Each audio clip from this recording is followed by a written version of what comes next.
Hey guys, a couple minutes late because I sneezed twice. Hi Jessica, how are you? Sorry. Shoe time. Forgot which one to put on which foot. I think that would be like an easy thing to do. But it's 5 o'clock.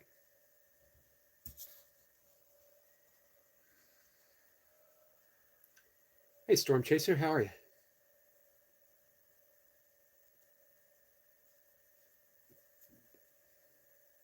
This is Pro Fishman. Hey Pro Fishman, nice to see you.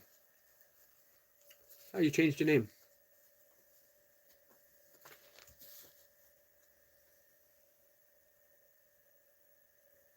Storm Chaser Gauge. Hey Sniper. How's the storm chasing business, my friend?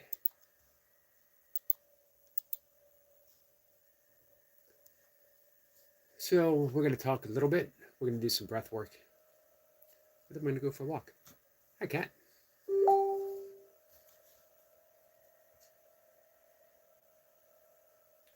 I bit my tongue. Not metaphorically, not to keep from saying something. I mean, I literally bit my tongue.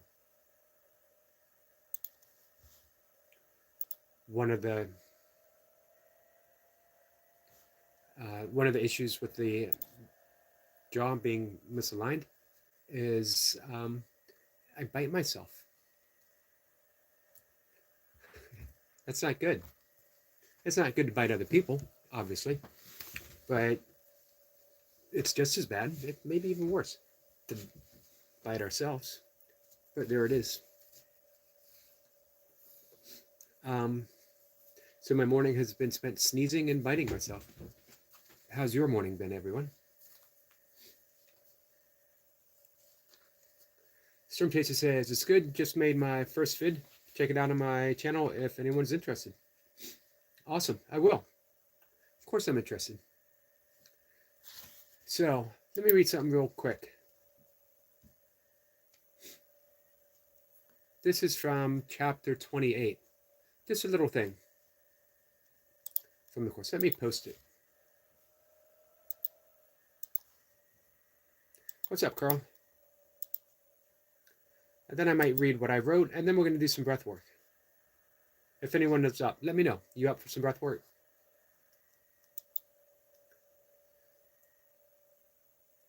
This was relevant to me this morning. The world you see does not exist because the place where you perceive it is not real. The place where we perceive the world from right now at this moment is from the ego. The ego is a belief construct.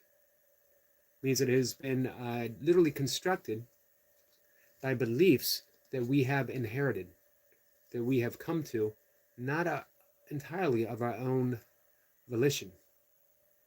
I'm just sounding it out. Did I say it right? Did I get the right word that I want? And I believe I did. But if we were to examine each of our belief and where it came from, why do we have it? Is it true? Then we would come to see that the ego is a fluctuating experience, but not an actuality.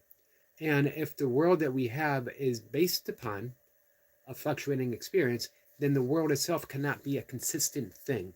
The world that we see is not a consistent thing. The entirety of Buddhism is based upon the fact that everything changes and that we suffer because we cling to that which we wish to be permanent yet isn't. Hey T. T says, morning, just listening. Ouchie. If you want to suffer pain, I'm sure I could assist you in feeling pain. Just woke up, meds are washed. I don't need any help. I'm perfectly capable of inflicting pain upon myself without any help from anyone. Hi, Selma. All my favorite people are coming. Hey, Miss Bipper, you see? They keep coming. Anna's here. So this is what I wrote. this morning. I don't want to offer too much explanation. I don't want to get too deep into the weeds this morning.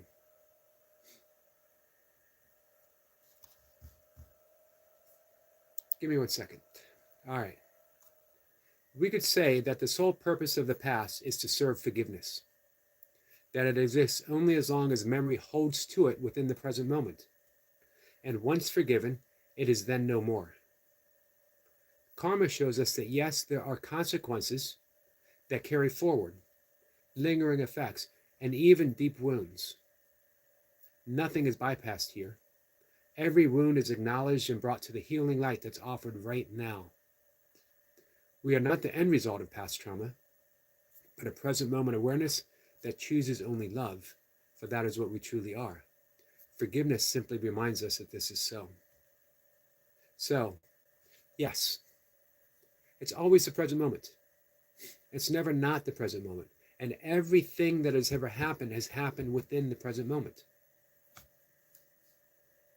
So if we experienced a trauma, if we've experienced a deep hurt, if we've experienced a wound, it happened in the present moment. The consequences of that are in this present moment. And yet, as my friend Robert Saltzman said, yes, Kat, he's a Facebook friend, each moment is a once upon. It's never repeated. Ever. It's an impossibility. So, a wound, a trauma, an experience has happened in the present moment. And yet now we have this present moment, which is new and fresh. And it's where healing takes place. So we can either carry the wound psychologically of a past present moment to this present moment, or we can choose healing in this present moment. And it truly is a choice. It's an allowance. This moment I choose to heal. This moment I choose to forgive the past. I choose to forgive the illusion of the past. Remember, that's not saying that the effect didn't happen. We're not denying anything. We don't want to bypass anything. But we want to embrace right now where healing takes place. Where that which happened that brought us to trauma is no longer present. And when we do that, we begin to heal the wounds. With that, let's do some breath work. Let me catch up in the chat, and then we'll do some breath work. And then I'm out looking for beavers. It's going to be another hot one. Hey, JR.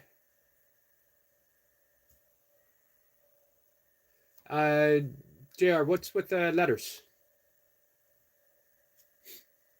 Just wondering. Someone says, my evil twin sister hit me and she kicked me right in the leg. That's not good. Oh, Optimob. Yeah, I still talk to them. It's been a little bit. They're not on YouTube as much as they used to be. Carl, nice to see you. Sorry I missed a comment earlier. Sorry some of your morning's up to a rough start. So guys, we're going to do, in yoga, it's called the easy breath. Let's see. It's not always that easy. Agreed. It isn't. Wouldn't it be nice if it was, Jessica?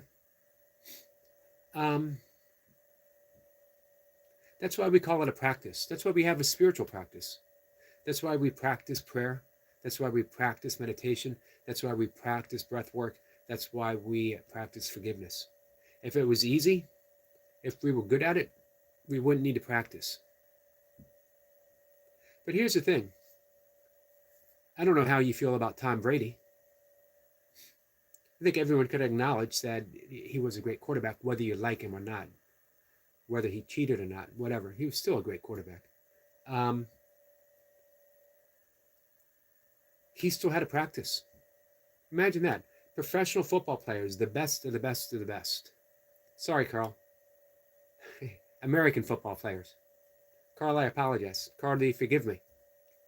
I just bit my tongue again. Again, that's the problem with the shifting misaligned jaw. Um, Self-inflicted wounds in the present moment. Anyway, the best of the best, and they still have to practice. What a grace it gives us. We allow our own imperfect practice, but that's how we heal. We have this moment to practice, this moment to forgive, this moment to heal. Guess what? It's always this present moment. If we mess up, it's still this present moment, and we still have this present moment to practice, to forgive, and to heal. You don't have to be good at it. Just need to practice. The reason we practice, because we feel better when we practice. Hey, Storm Chaser, I really don't mind what happens if you whatever you post, but I think the majority of people, because it's harder to read comments, would appreciate if you ease up. Oh, your sister. Got you. That's fine. Not a problem, Storm Chaser. Understood. And it says, we have this present moment to practice, to forgive, and to heal. Yes. So, let's get to the breath work. I want to do the easy breath. In yoga, it's called the easy breath. It's also called diaphragmatic breathing. We are breathing from the belly. We breathe in through the nose, and we allow the belly to expand. That's it. We're not doing any breath count. We are not trying to see how full we can fill the belly. We're not concentrating on elongating the out breath. That's going to happen on its own as we sink deep again in this present moment. That's where we want to find ourselves, because guess what? We can't be anywhere else. Be here now, as Ram Dass said, but in truth, there is no other place but here. There's no other time but now. And this is our healing moment. So we can start, before we close our eyes, one hand on the chest, one hand on the belly. This is the easy breath of yoga. We breathe in through the nose and feel the belly push up against the hands, just enough. Breathing in through the nose. We pay attention to my cat for just a moment. There we go. Breathe in through the nose. The upper belly. Diaphragm is actually related to the chest cavity and not the belly. So that upper belly rises, the upper belly falls. Breathe in through the nose. I have my hand on the chest because I want my chest to move minimally, if at all. As I breathe in with that upper belly filling with air, the chest stays still. The belly relaxes, the chest stays still. Let the breath settle, an easy and natural pattern, and yet you're mindful of it. You're mindful that in this moment, my belly fills with air. At this moment, my belly rises and falls. Go ahead and close your eyes. I'm going to bring up a timer. And we're going to do 3 minutes of mindful breathing, healing.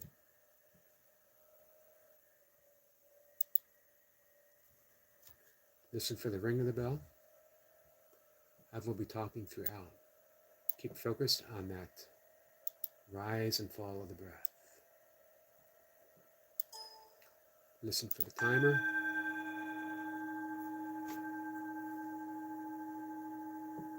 Breathing in through the nose. Feel the belly rise. And breathing out, the belly falls back.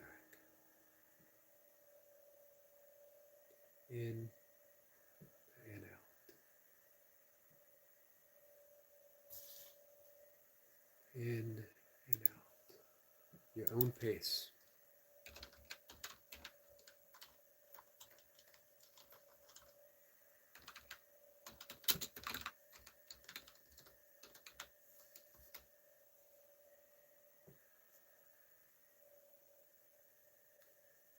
Whenever the mind wanders, bring it back to the rise of the belly, upper belly, as you breathe in through the nose, the upper belly as it falls back, the rise and the fall. In this present moment, the belly rises. In this present moment, the belly falls. Allow each breath to bring a deep sense of release, a deep sense of relief, settling into the present moment of the breath, whatever the breath offers.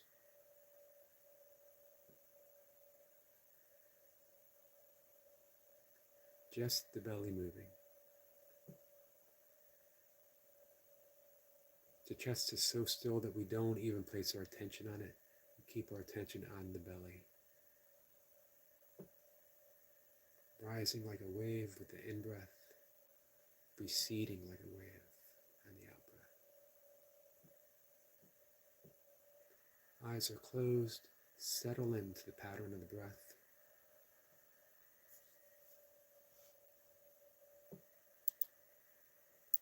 Keep breathing. Keep breathing.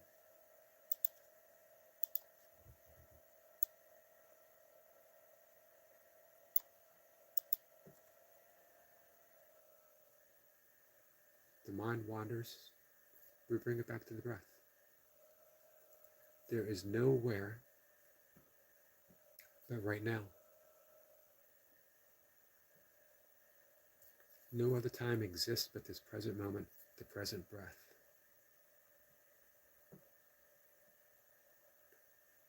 Our most intimate experience is with the breath, and the breath is our link to the infinite nature of the universe itself.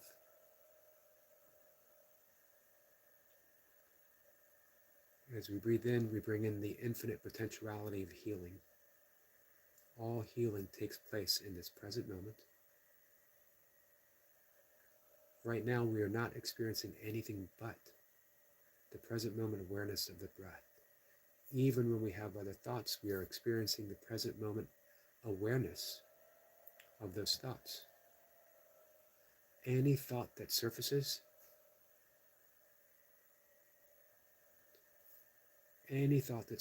that carries any reminder of trauma, of hurt, of a wound, is forgiven. Not refused, acknowledged, brought to the light of forgiveness, brought to the light of love, and released because it has served its purpose to remove the ties that keep us bound to the past. Each breath is a return to right now, right now, right now.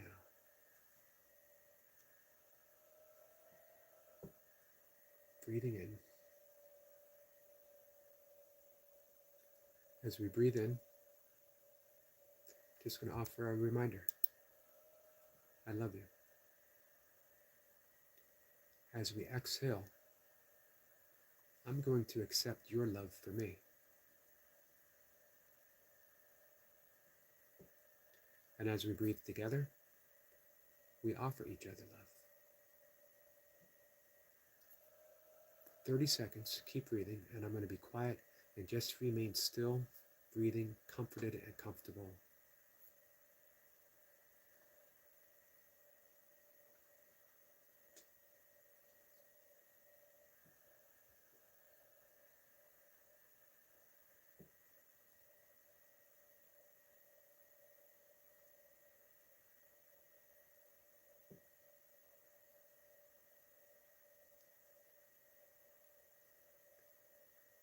And when you're ready, let go of the breath. Open your eyes. Let's look at each other and remind ourselves of the most important thing, that we love each other, that I love you. Hi, Easy. Hey, Ira. Welcome back, my friend.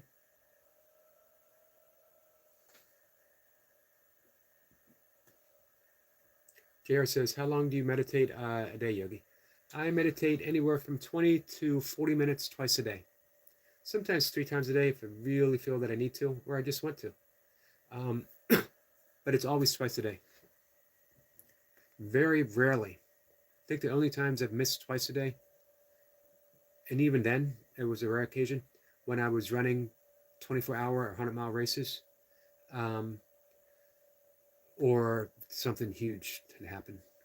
But even then, when something big happens, it's when I need to commit even deeper to my practice. Shirley, welcome, my friend. Shirley, I love you. Thanks for being here.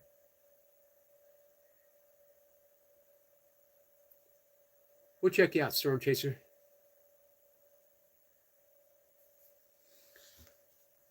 Easy, it's nice to see you.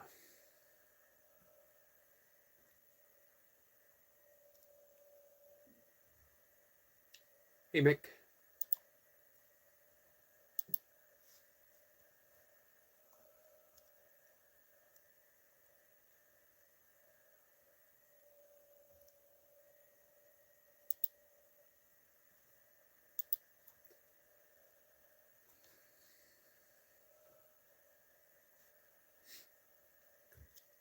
Anna says, thank you so much, Yogi.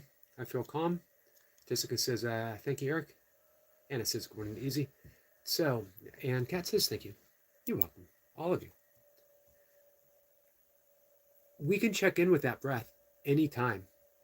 That healing breath is present right now.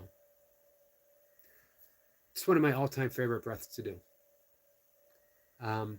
Because we could be standing in line. We can be sitting in a waiting room. We can be wherever we find ourselves, we can tune into the breath.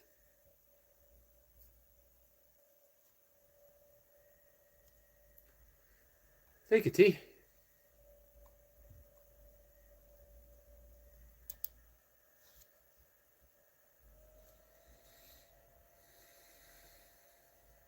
I need 10 more subs.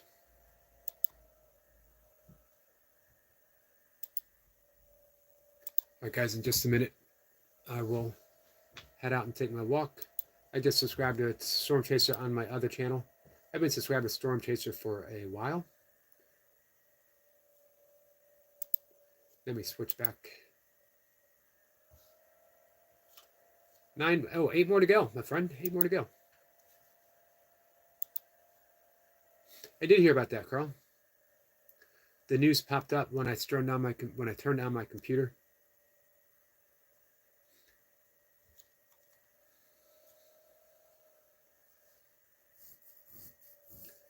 He says, good, Ing, and thanks, Shirley. Have a good day. Shirley, how are you? JR says, I swear sometimes wearing so much can leave you in a sense of being paralyzed, like you can't do anything, and just can't, and just caught up in overthinking. I want to tell you that you can beat the battle in your head. Agreed. And I would even suggest what's going on in your head, though, once the battle. If you battle it, you're giving it more of reality than it has.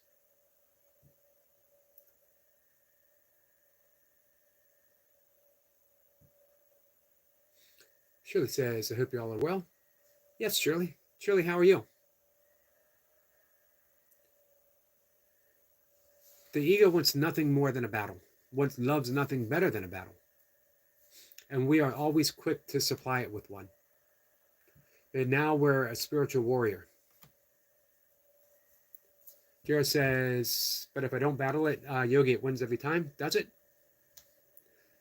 If you don't battle it, it ceases to become something. It's not something that we have to battle. What if you acknowledged it and knew that it floated within in that ever-present state of awareness? Who you are is not the thought. Who you are is not the thing in which you're battling. If we watched it, guess what we realize? I'm not that. I'm the watcher. I'm the witness. I'm the observer. We love to go into battle, and guess what? It keeps us battling. But what if we refuse to fight? We can say it wins every time, but does it win every time? I can tell you from my own experience, it doesn't. Is my experience different than yours? I don't know. If you wanted to, you could find out. Do you want a life of perpetual battle, or do you want a life of ever-present peace? Having been through and still continuing the experience of depression, which has been present much of my life, has been present this week, has been present this morning. I know that when I battled it, my depression worsened, because now, not only was I depressed, but I was fighting. I was in that constant state of fight or flight, battling, fight, flight. It's a stressor. There's an entire state that keeps us locked there. It's just producing more and more stress, more and more inflammation in the body. We're trapped. Do you want to stay trapped? Keep fighting. In the end, everything's surrendered. So why wait? Storm Teacher says, Eric, do you stay live when you walk? I forget. Nope. The walk is for me and nature. You guys keep out of it. I got my eye on you. If I see you lurking behind my shoulder, is that a beaver over there? You will deal with the consequences. That's right. Selma, are you still here? I wagged my finger at all of you.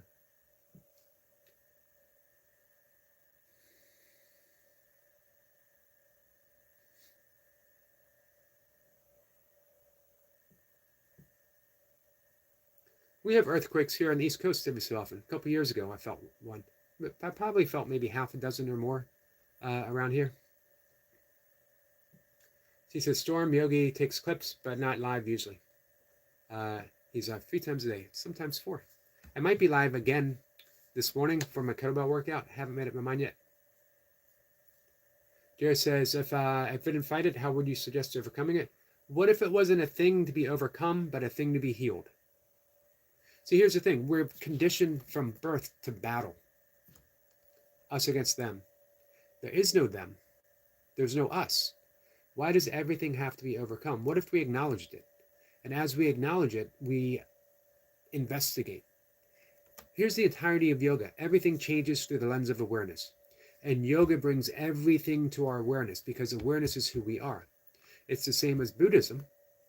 And in A Course in Miracles, it says just acknowledge and forgive and allow forgiveness to happen. You don't have to do anything. In fact, we just make a mess of things. As a very, very loving presence in my life said, we end up mucking it up. That's right, they said muck. And then we had a lengthy conversation about muck. And what is it? What is muck? Who's the mucker? And why are we mucking? And it says, allow forgiveness to happen. And here's the truth. We don't even forgive. Hey, skits. We turn everything over. Now, here's the thing. Choose your language. Course in Miracles says the Holy Spirit. Yoga might say Brahma. Buddhism might say Buddha nature. And the Tao Te Ching, we might call it the Tao. I like the Holy Spirit. We say, I'm tired of mucking things up. I'm tired of holding this grudge. I'm tired of battling. I'm tired of fighting. We ask for a miracle. A miracle isn't the gift of manifesting. It's not loaves and fishes. It's not turning water into wine. It's shifting our perception. I need to see things differently. I want to see things differently. Show me how to see things differently. And we turn things over to the Holy Spirit. Or to the Tao, or to Krishna, or to Brahma. I'm sorry, Jessica. Well, how about before we head off? Again, I didn't want to get too deep in the weeds. Before we head off, let's return back to the breath. 3 breaths. Physiological sigh. So, remember that peacefulness of the breath when we were breathing in and breathing out, that easy breath that we did? We're going to return back. We're going to do that with a physiological sigh, and we're going to let everything go. You with me, Jessica?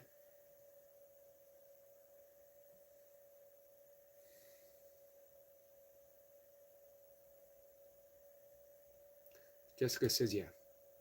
All right. One important. Carl says, why do you guys worship God who cursed us in the earth?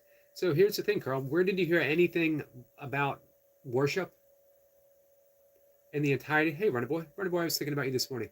Where in the conversation did you hear anything even about God or the earth or worship? You brought that. That's your story, Carl. I appreciate your story. Always happy to hear about it. But it doesn't need to be our story. And it wasn't until you decided you wanted it to be. You'll never hear me mention anything about worshiping God. Ever. So, we're going to return to healing. We're going to take 3 breaths. I'm going to go out and take a walk. I want to remind one thing to everyone, particularly to my friend Jessica. Jessica, I love you. 3 breaths, and we return back to our healing. If you close your eyes, again, you can put one hand on the belly, one hand on your chest, and breathe in through the nose. Deep sip in air, and exhale through the mouth. Shake the hands out real quick. Pet your cat, pet your dog, whatever's nearby, whatever's handy. My cat was demanding it, so I had to do it. Breath number 2. Breathe in through the belly, nice and deep. Sip in air. Sigh.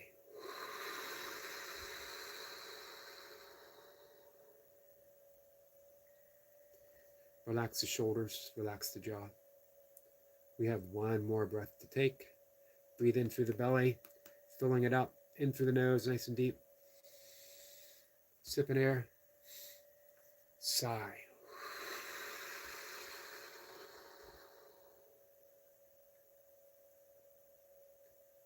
And relax. Let me just say to Carl, you've been talking about the Holy Spirit though, but did you hear what I said? Whatever language works for you. You could have said biology. You could have said chemistry. You could have said physics. You could have said the quantum experience, whatever it is that heal. You could have brought whatever you wanted, but instead you wanted to bring in religious connotations because that is the wound that you have when you're experiencing. And you wanted us to share in it. But we don't need to.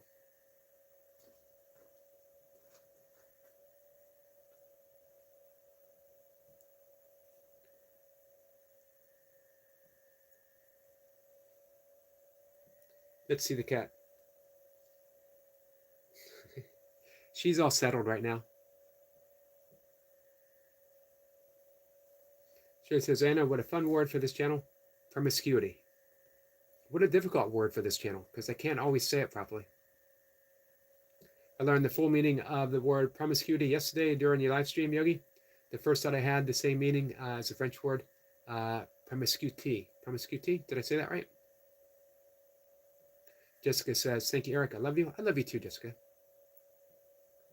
There's all kinds of stuff in the Bible. If I say I have a friend named Joshua, if I have a friend named Abraham, if I have a friend named Deuteronomy, I wish. Man, I can't tell you how much I wish I had a friend named Deuteronomy. If I had a friend named Leviticus, I wish I had a friend named Leviticus.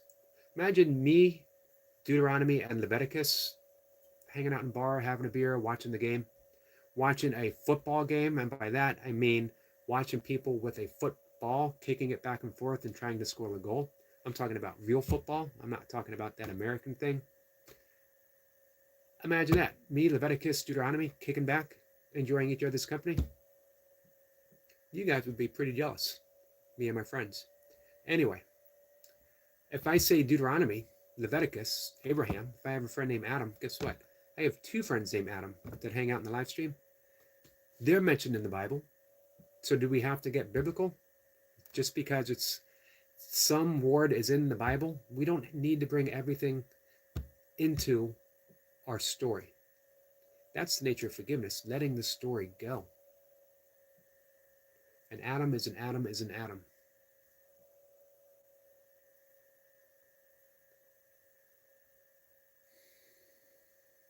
There says Joshua, not good enough.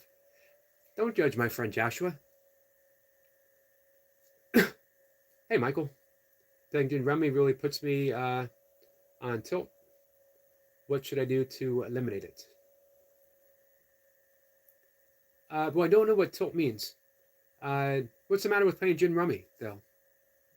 Here's the thing.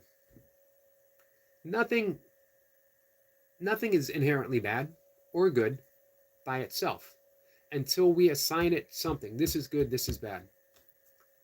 All we have to do is be aware. Guess what? We already are. Through awareness, everything has potential to change. Oh, JR says, I'm Joshua Yogi. Hey, so I do have a friend named Joshua. Man, I wish you had a brother named Deuteronomy or Leviticus. Everyone just calls me JR. Joshua's an awesome name, by the way.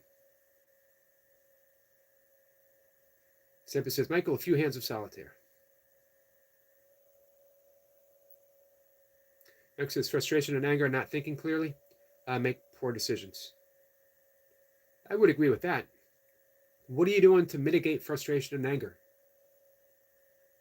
I would recommend, as I recommend quite often, developing a practice of meditation and breath work, because breath work helps us reduce frustration and anger as a viable option of expressing ourselves.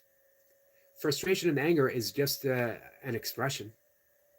It's an expression of something that's occurring that we don't fully understand.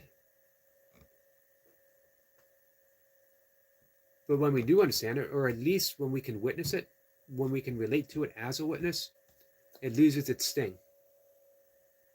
All right, I gotta go. I'm a little late for my walk. There's beavers out there. Jessica says, Stitz, you okay? Thanks, Easy. Guys, I gotta run. I think I will be live at 8:20. Hey, Zoya, do my workout. Come by and hang out if you want. Pick up the kettlebells, get some reps with me. We're doing intervals. Love you guys. You too, T. Michael says, thanks. You're welcome. Hey, Michael, we do breath work about 3 times a day here. Anytime you want to come in. All right. Thanks, guys. Shirley, it was great to see you, my friend. Love you all.